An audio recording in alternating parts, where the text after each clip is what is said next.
questions? We'll go down here, then I'll go up to you. Sure. Chad Simpson with Metro Catholic.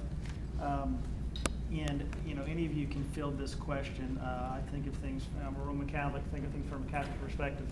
But, any movement towards orthodoxy, I think is a very good thing. And we've heard of, here recently in the media, people switching both sides, jumping the fence. But what role, if any, did the Roman Catholic Church play in some of this return to orthodoxy and maybe, your discernment in how to craft things and unite? Sounds like tailor-made for you.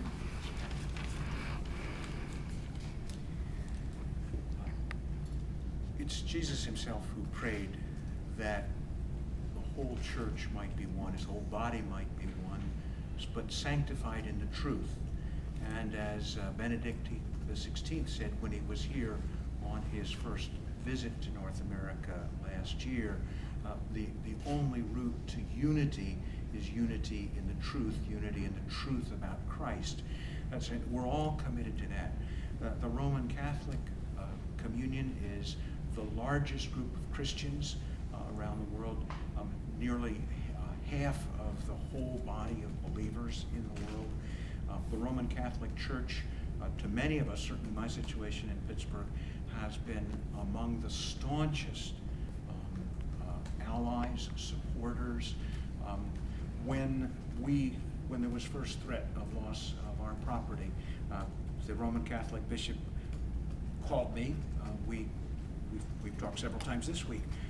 He called me to say, "Don't worry, you'll never be without a place to worship." That we have a great friendship, and in fact, a great missionary partnership. There are theological matters that separate us. But again, I think from most of the conversations sitting with Bishop Van today at lunch, there's much more that unites us than that separates us. Kevin. I'll throw this open to anybody, but I assume one of the bishops will stand up quickly to answer it. Let's talk a little bit about what comprises or makes up ACNA.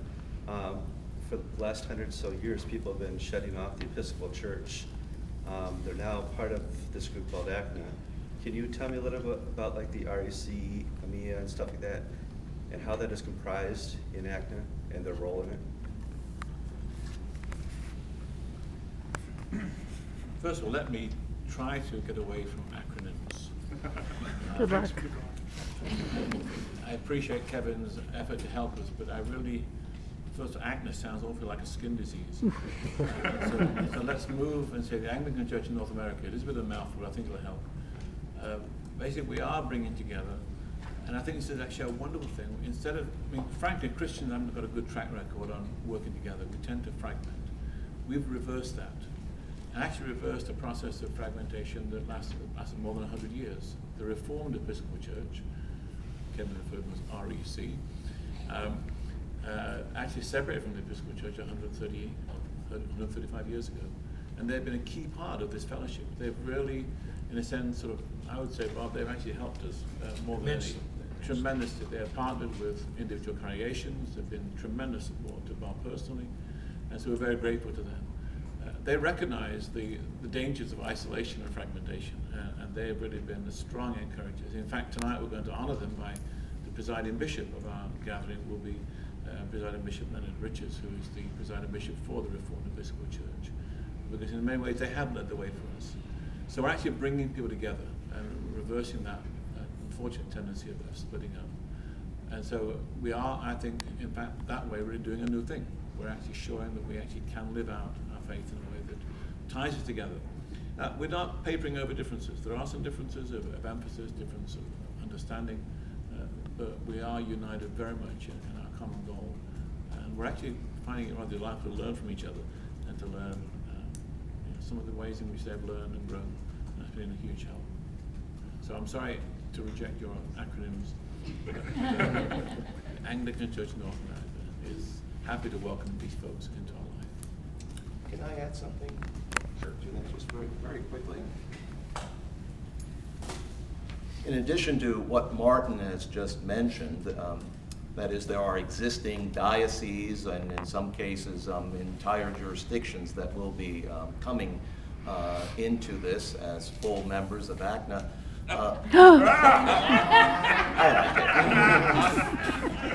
Now, technically, it's not an acronym because it doesn't spell a word, but we'll discuss that later. There are also, well, the main thing I also want people to be aware of is that there are also going to be dioceses that will be created. And in the case of Forward in Faith, there's going to be a missionary diocese in formation that will have its own bishop consecrated, thanks be to God, in late August. And churches will be able to, from wherever they happen to be, if they decide that they want to become a part of it, will be able to apply for membership in that jurisdiction. So the key thing to remember is that we not only have a situation where you have existing churches that are joining, but you also have a situation where we truly have a mission field in terms of new things happening, either by churches being planted or by congregations coming into an entirely new diocese. Sister. This is for you, Grace. The ceremony tonight, how is the elevation to the Archbishop going to be different than your consecration to bishop? And do you have butterflies? What was the end of that? And Yeah, do you have butterflies. butterflies? No. That would be the second question. That's easier. I mean, obviously, well, I have great peace about what it is that the Lord has asked to do.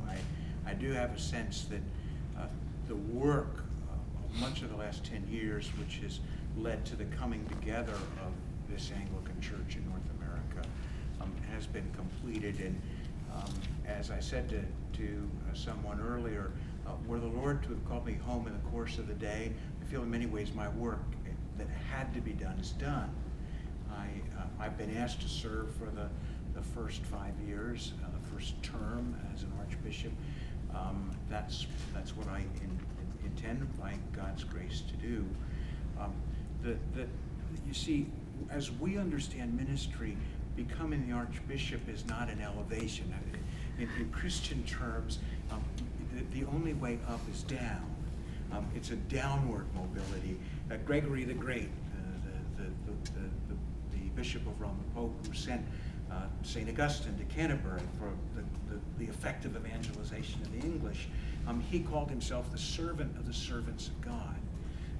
Bishops are the servants of God, and archbishops are servants of the servants of God.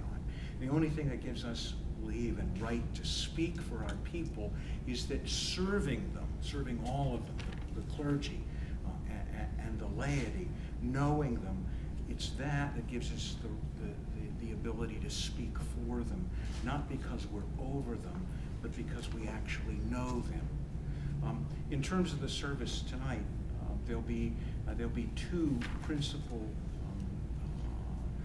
leaders in the early part of the liturgy, in the part which is the recognition and investiture.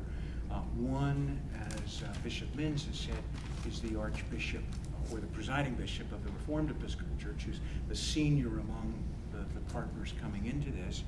The other is the Archbishop of Kenya.